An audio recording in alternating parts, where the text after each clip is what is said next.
Forum. Forum FM. Radio Forum FM 105.8. Soyez les bienvenus à la radio Forum FM 105.8. Bonjour. Nos auditrices et auditeurs. Radio des droits de l'homme au service des auditeurs. Radio Forum FM. Accueil des hospitaliers. Maxime Chassé vous aime bien. Droits de l'homme, c'est votre radio. Soyez à l'écoute aux émissions de droits de l'homme. Bonjour et bonsoir à toutes et à tous. Pour marquer les 47 ans de l'assassinat de Marie Ngouabi, du cardinal Émile Dehinda, de Massamba Deba et de bien d'autres innocents dans les événements tragiques de mars 1977, et pour instruire le procès Marie Ngouabi, il est intéressant que les historiens commencent à nous faire l'enquête de personnalité, justement pour les aider, parce que nous faisons également office aussi d'historiens, parce qu'après tout, l'évocation que nous faisons, c'est pour permettre de donner des outils aux générations futures afin de réécrire l'histoire du Congo et de l'Afrique. Alors, pour instruire ce procès, comme je l'ai dit, il faut commencer par les auteurs des méfaits. Et en droit pénal, on sait très bien qu'on commence par l'enquête de personnalité. J'ai été inspiré en retrouvant une vieille cassette VHS où il y avait, si vous voulez, des passes d'armes avec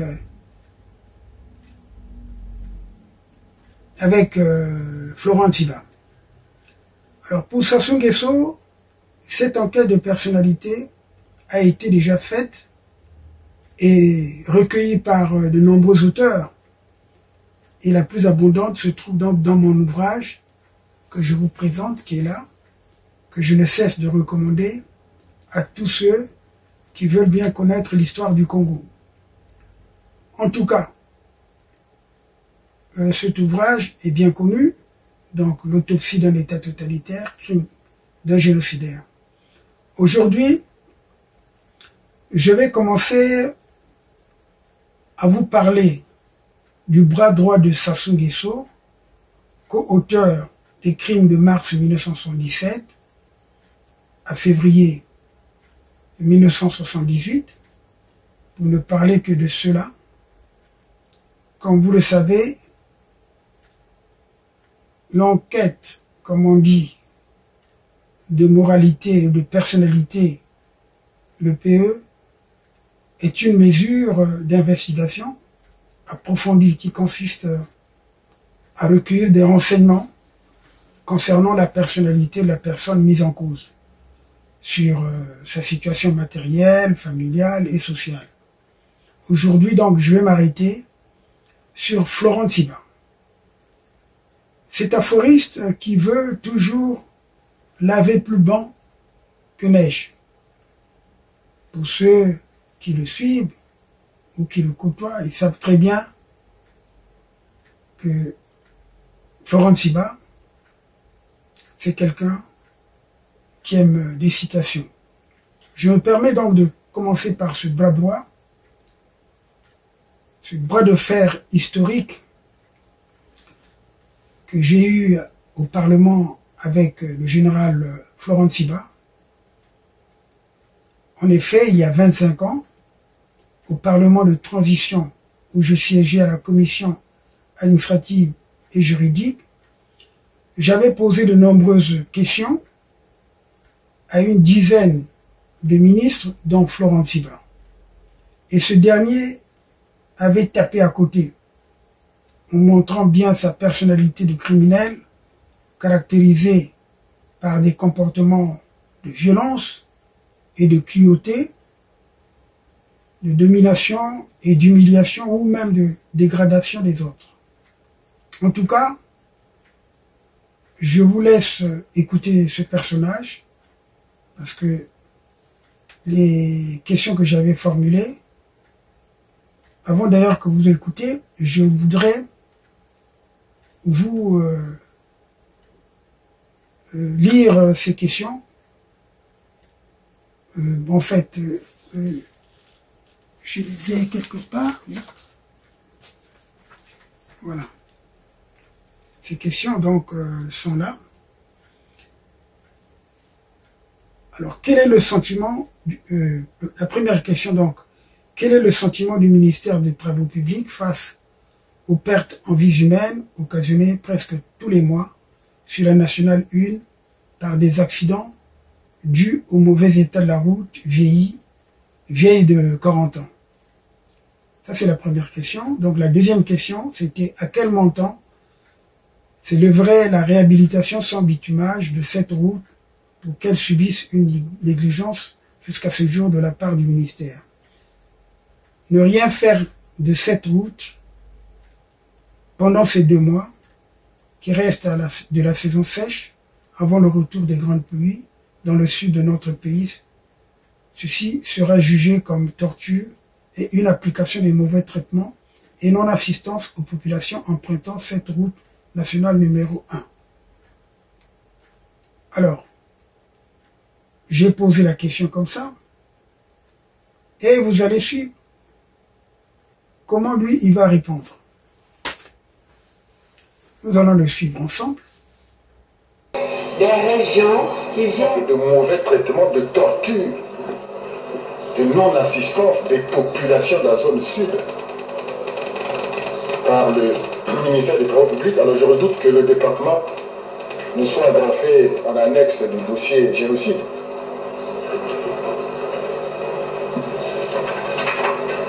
Enfin, si j'avais à donner une définition de courage, je l'emprunterais à un philosophe français qui disait « Dans les grandes tentations, c'est dire non ». L'honorable Massengo Tiassé a su dire non très tôt au président du Soudan en 92. Cette attitude est révélatrice d'un certain courage qui lui a valu la sympathie, l'admiration de beaucoup de nos compatriotes. Mais, vous savez, quand le courage sort de son lit, il devient patient et les passions ne sont bonnes que lorsqu'elles sont retenues. Honorable président,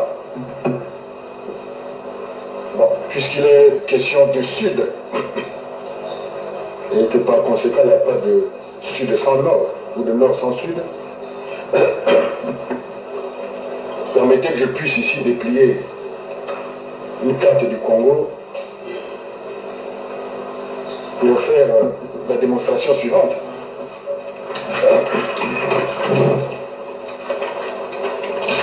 Voyez-vous, nous avons ici, bon, Djambala, bon, j'en parle parce que j'en reviens pour l'intronisation du préfet. Nous avons ici Ngo, Djambala, Ngo, et nous avons ici Bambama. Vous voyez bien que ces 3 localités sont sur la même latitude. Vous voyez bien, Ngo, Djambala et Bambama, sur la même latitude. Et nous avons ici Mayoko, donc plus au nord par rapport à Djambala. Mayoko est ici, donc plus au nord par rapport à Djambala. Ça, c'est la géographie. On ne peut pas, où l'histoire ne tombe pas. Ou si l'histoire ne se met pas au service du barreau de la contrefaçon politique. Enfin, heureusement, il y a le président Sassou pour dire j'assume, je vous remercie. Né de l'honorable Massengo Tiassé. Question. Comment le ministère de la fonction publique voit-il l'application de l'effet financier sur le personnel de la force publique accédant au grade militaire, contrairement aux fonctionnaires civils qui, depuis plus d'une décennie, pataugent sous le même indice, leurs textes restant sans effet financier, même quand ils réussissent miraculeusement à changer de grade. Nous avons peur que le gouvernement viole les dispositions de l'acte fondamental en son article 22 qui précise, entre autres, que toute discrimination fondée sur l'état physique est interdite. Je voudrais donc répondre à l'honorable Massengo Tiassé en sélectionnant les questions. Sur la première partie, concernant les dossiers d'avancement et de reclassement, lorsqu'il parle... C'est que le département est stratégique. Malheureusement, n'ont pas... en fait, je ne suis pas satisfait de leur réponse. Par contre, j'aimerais féliciter ou remercier Madame la ministre de la fonction publique. Je pensais que les informations que je détenais avant juin étaient encore d'actualité. Cependant,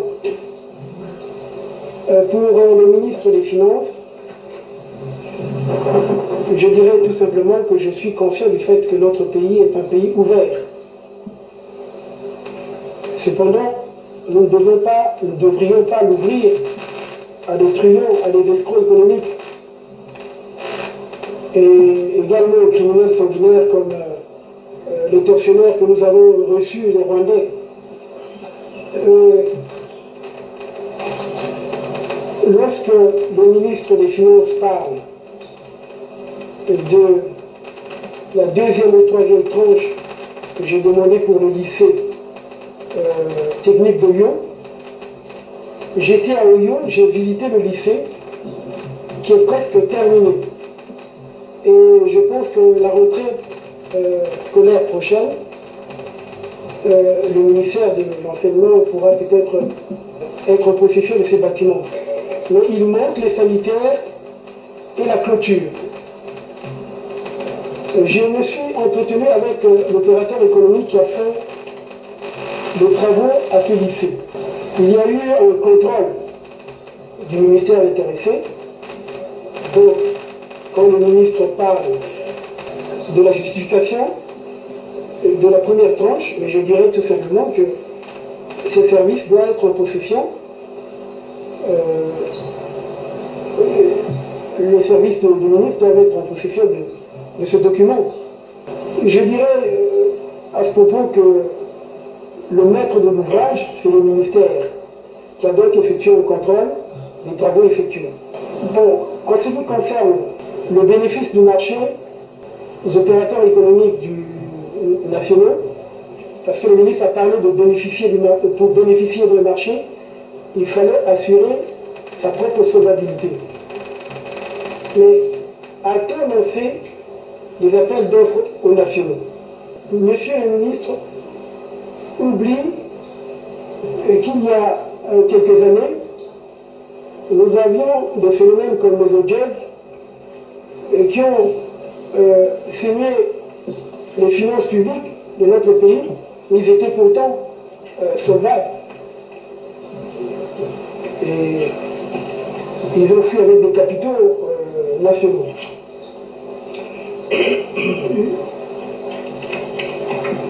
Je ne plaide pas pour la préférence nationale aveugle.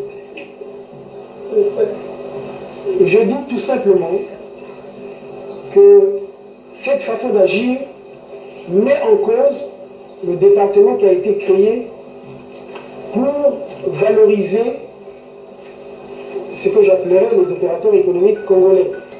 Il y a un ministère au gouvernement qui s'appelle le développement industriel, chargé de la promotion du secteur privé national.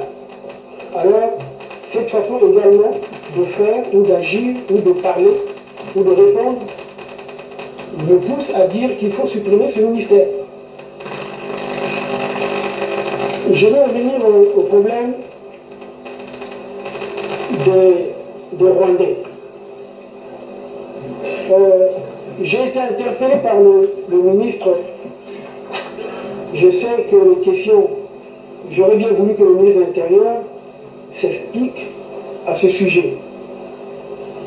Nous avons la convention relative au statut de réfugié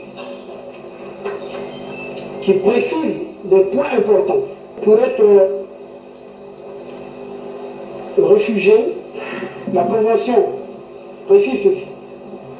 que les dispositions de la Convention ne seront applicables aux personnes dont on aura les raisons sérieuses de penser qu'elles ont commis un crime contre la paix, un crime de guerre ou un crime contre l'humanité au sens des instruments internationaux élaborés pour prévoir les dispositions relatives à ces crimes.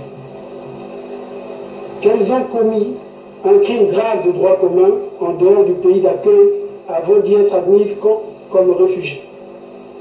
Nous savons bien que certains réfugiés sont repartis chez eux. Ceux qui sont restés chez nous, nous savons bien qu'il y a des procédures qui sont engagées pour les génocidaires du Rwanda. Mais nous les avons gardés ici. Et je dis simplement que le Haut Commissariat des réfugiés, veut acheter des terrains pour ces Rwandais afin qu'ils justement cultivent ou élèvent ce que vous connaissez, afin qu'ils s'installent dans notre pays. C'est aussi un danger, c'est pour ça que je le dis en connaissance de cause. En Caï, il y a des Rwandais qui font du transport. Ceux qui ont été des pillards, qui ont eu le butin, ils ont ouvert des Nganda, c'est devenu des commerçants. On ne les contrôle pas. Le statut de réfugié leur donne la possibilité d'être contrôlés. S'ils sont dans la masse, je veux bien, ils ont le droit d'avoir les mêmes droits, pour ne pas dire comme les Congolais, les mêmes obligations également. Mais nous savons bien que ceux qui sont dans notre pays, ce sont des éléments dangereux. Ce sont des éléments dangereux. J'aurais pu me prendre à certains réfugiés que nous avons accueillis, qui se sont bien comportés et qui sont peut-être repartis chez nous. Les Éthiopiens étaient bien dans notre pays, ils sont repartis. Donc, je dis tout simplement que cette question mérite d'être vue sérieusement. Parce que je ne veux pas citer les localités où ces frères africains qui ont commis des crimes dans leur pays sont concentrés. Et parfois, ils dépassent même le nombre d'habitants de ces localités. Alors donc, je vous dis que cette question doit être revue sérieusement. Pour répondre au ministre des Transports, qui, je le remercie, parce qu'il a donné la précision qu'il y avait 32 agents, c'est vrai, au lieu de 31 comme je l'ai cité, comme je l'ai mentionné. Mais je dirais tout simplement qu'il y a eu au départ 32 agents. Et après, ils sont retrouvés 31 parce qu'il y a eu une demoiselle au nom de Koukouti Anastasie qui a été engagée par la NAC. Donc tout simplement que le régime de Pascal Lissouba a commis beaucoup d'erreurs. C'est un régime qui était discriminatoire. Vous l'avez dénoncé. Moi-même, j'ai été frappé. Ma fille qui a eu le bac à 16 ans et demi n'a jamais pu obtenir la bourse en 1994. Le président de la République, depuis sa déclaration d'investiture, le 25 octobre 1997, jusqu'à ce jour, en passant par ses différents messages, nous a toujours rappelé que la promotion et la protection des droits de l'homme, notamment les droits fondamentaux des Congolais, est un objectif noble et commun que notre État doit inscrire au centre de ses préoccupations. Or, il se trouve qu'il y a une certaine faiblesse dans ce rapport.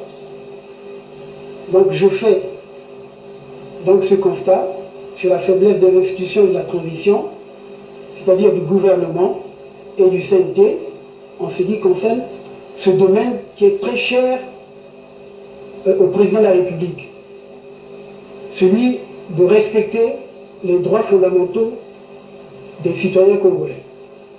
La commission politique ne mentionne pas dans son rapport quel est l'organe spécifique dont le CNT se sert pour la sensibilisation des populations sur les principes des droits de l'homme, de l'esprit démocratique et républicain. Nous, conseillers nationaux, sommes en dehors de certaines tâches du Conseil national de transition les tâches tendant à favoriser justement la promotion des droits de l'homme dans notre pays. Il y a un vide dans ce rapport, j'insiste, en ce qui concerne donc la couverture effective des préoccupations du président de la République et du Forum national qui se sont engagés à prendre des mesures appropriées et efficaces en vue donc de la promotion et de la protection des droits de l'homme. Si nous avons connu des conflits, c'est parce qu'il y avait l'irrespect de ces droits. Il faut les faire connaître. Il faut sensibiliser l'opinion. Nous parlons d'un dialogue, nous parlons de dialogue avec des fous, mais qui ne comprennent pas les notions du respect de l'individu. Nous allons recommencer les guerres. Je pense que nous devons faire très attention. Et c'est pourquoi je propose que le programme susceptible de favoriser l'assimilation des principes des droits de l'homme soit placé sous la responsabilité des conseillers nationaux.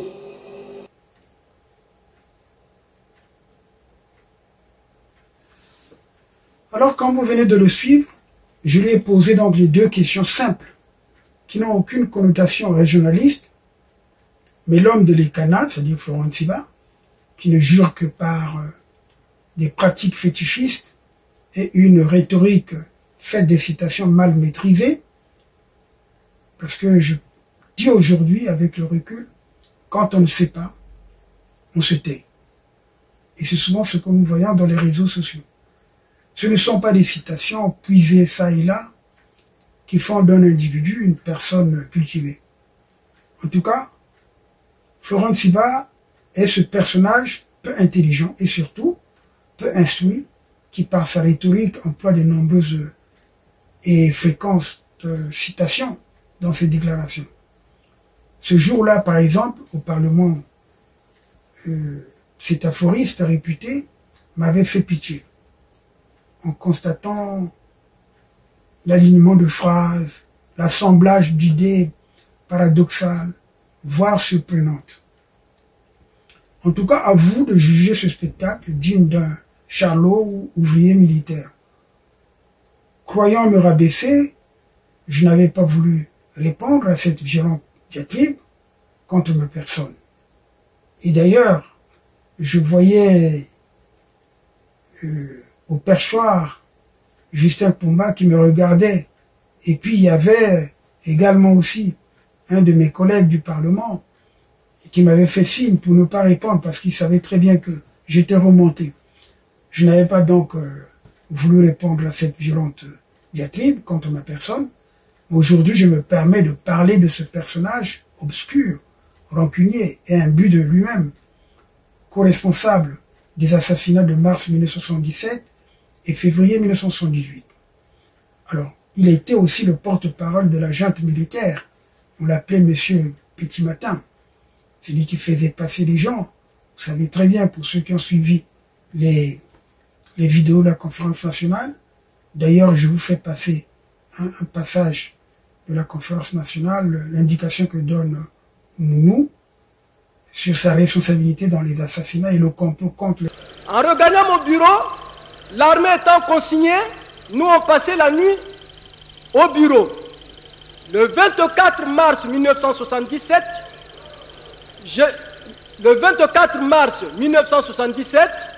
je quitte le bureau pour aller prendre mon petit déjeuner au cafétéria qui est situé derrière le ministère de la Défense. C'est en ce moment-là, étant servi, au moment où je prenais mon déjeuner, je vois des militaires rentrer. Parmi ces militaires, il y avait bel et bien les gardes-corps du colonel Tsiba, à l'époque capitaine, directeur du cabinet du ministre de la Défense. Et il y avait aussi des militaires qui travaillaient avec le ministre de la Défense, aujourd'hui président de la République. Dans les causeries, ils ont lâché une information qui disait ceci. Le ministre de la Défense a dit: laissons le colonel Yombi prendre le pouvoir, mais nous ne lui laisserons pas le temps de s'asseoir. Moi, étant au courant de cette information, le 24 mars 1977, il était de mon devoir, car l'information avait deux caractères. avait le premier caractère militaire et politique, et les deux concernants étaient bel et bien des militaires. J'ai donc cherché à rencontrer le gouvernement en place que je n'avais pas eu accès.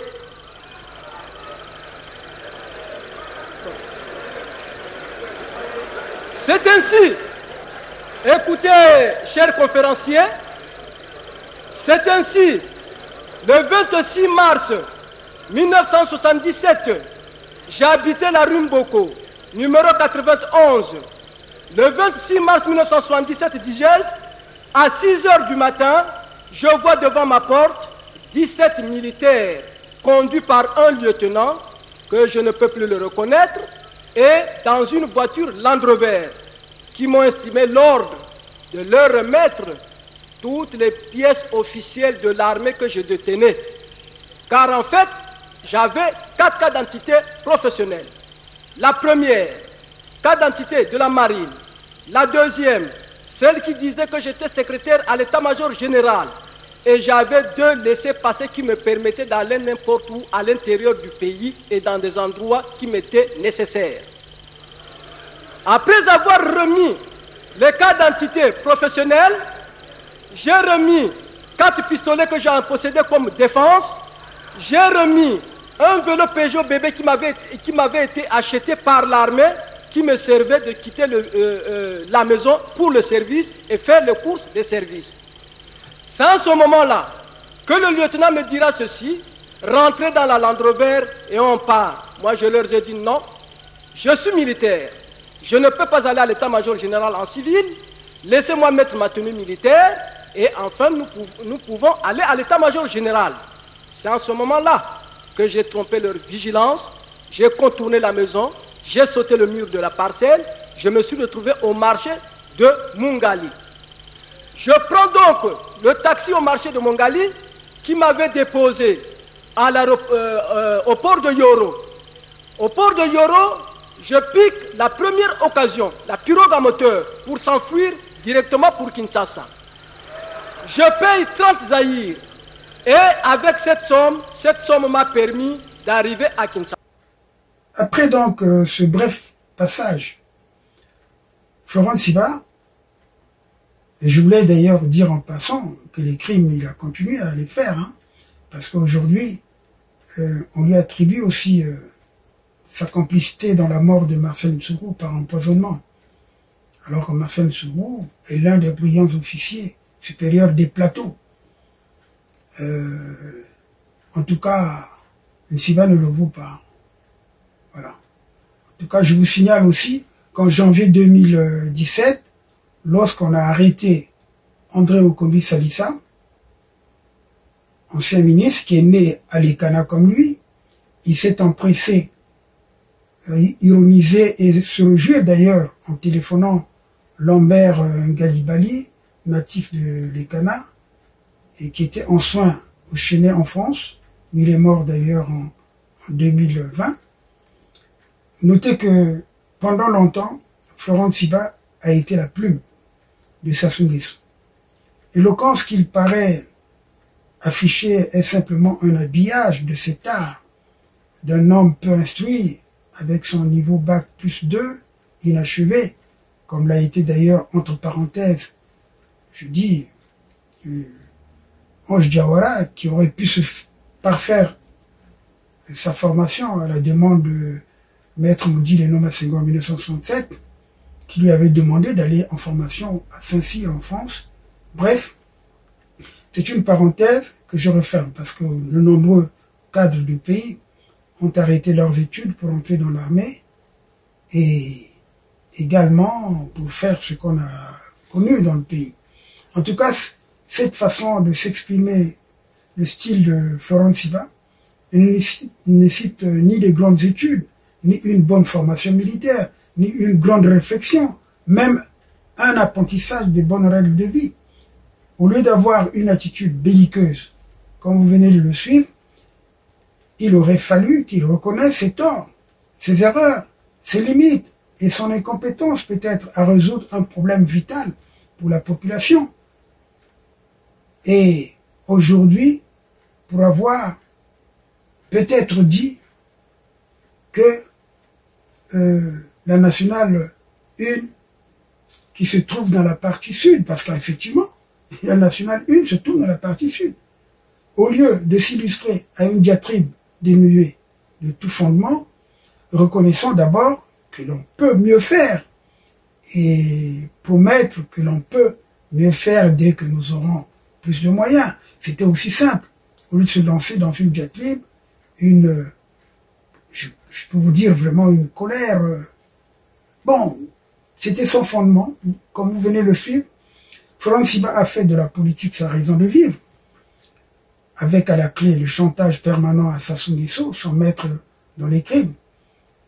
Et vous savez très bien, lorsqu'il a été en conflit avec Sassou, il a créé le Froli Baba, le Front de libération pour les Bateke et les Bagamboulou. C'est pas, pour les plus jeunes ne le savent pas parce que ça a été créé en 83. Et depuis donc, tous les ministères où il est passé, Florent Siba n'a jamais posé des idées justes. On ne peut pas dire que cet homme a mené ou mène un combat humaniste. Vous avez bien suivi comment il fustigeait Sassou. Pendant même ce débat, comment il peut dire qu'il n'était pas Sassou qui a assumé à la conférence nationale. Bon. Donc lui, il ne voulait pas assumer. C'est dommage que cet ouvrier militaire puisse ignorer que le droit qu'il méprise est intimement lié à la vie. Je ne sais pas s'il a réussi à donner ses lettres de noblesse à l'État. Je ne pense pas. En tout cas, Florent Siba n'est pas un exemple, même pour les jeunes générations, à qui nous transmettons ce que nous connaissons, ce que nous avons vu. Parce que ce témoignage est très important. Nous intervenons au nom de la justice et non à celui de la terreur ou du mensonge, institué en mode de gouvernance ou en testament politique des PCtiens, claniques. Parce que le Parlement n'est pas là pour exprimer la passion, mais recevoir une réponse. Florent Siba, en tout cas, il a constaté qu'il n'a donc pas répondu, comme vous l'avez constaté, vous aussi, il n'a pas répondu à mes questions. J'ai reçu une réponse d'injure et de laxisme. Ce n'est pas une façon d'œuvrer dans le bon sens. Il est évident que mon combat va au-delà de la passion ou de l'interprétation singulière et maladroite que fait cet intellectuel approximatif, qu'est Florent Siba, il faut le dire, qui oublie que dans un pays, il y a des points cardinaux qui correspondent aux 4 directions principales, en nous montrant la carte du Congo, comme vous avez suivi, nord, sud, ouest, mais il y a le nord, l'est, sud et l'ouest. Ça, c'est... Le général ministre oublie que ces points relèvent du langage fondamental de la géographie, en français, et non en langage du terrorisme ou du dictateur. Le mot cardinal signifie principal, ce autour de quoi tout s'organise. Il y a le nord, le sud, l'est et l'ouest. Le général Florent Siba, sachez une fois pour toutes que conventionnellement, sur une carte que vous exhibez là, si bien on place toujours le nord en haut et le sud, dont on parle ici, est le sud géographiquement en bas du nord, l'est à droite du nord et l'ouest à gauche du nord. Et si vous êtes passé par le séminaire, vous devriez également savoir que l'autre nom du sud est le terme méridien, du latin meridianus, de midi. C'est synonyme vieilli de sud. Curieusement, un officier de son rang ignore également que les militaires, dans leurs manœuvres, s'orientent à l'aide d'une boussole dont l'aiguille indique toujours le nord. C'est vrai qu'on peut s'orienter avec le soleil ou encore en observant une girouette qu'on trouve dans les aérodromes, sur les toitures des maisons, des grandes maisons. On peut être injurié et traîné dans la boue à cause des valeurs qu'on porte, celles de la démocratie et de la justice, de l'humanisme et de la défense du bien-être de tous. Mais on ne peut pas oublier des notions fondamentales. Nous exhiber une carte, c'est comme si je ne connaissais pas la géographie du Congo. Mais je suis une force de combat et non une passion. Ma passion que je revendique, que je revendiquerai jusqu'à la fin de mes jours, c'est mon combat pour les droits de l'homme, pour les libertés et les droits fondamentaux.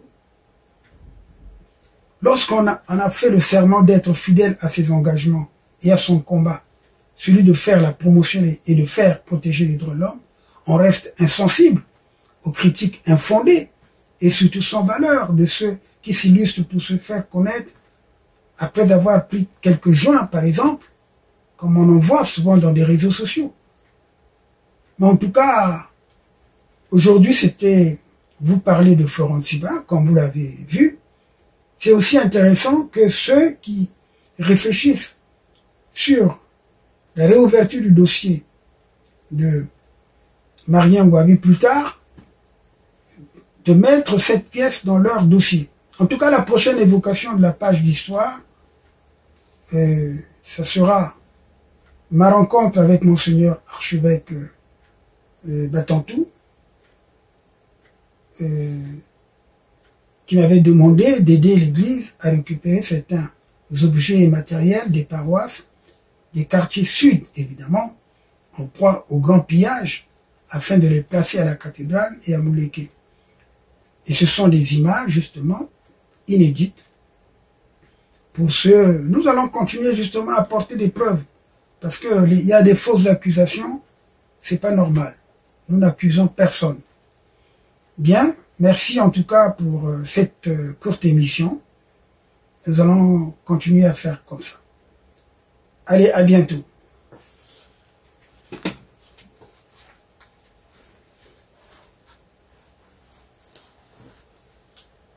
Lu par Ingrid Flora.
Forum FM 105.8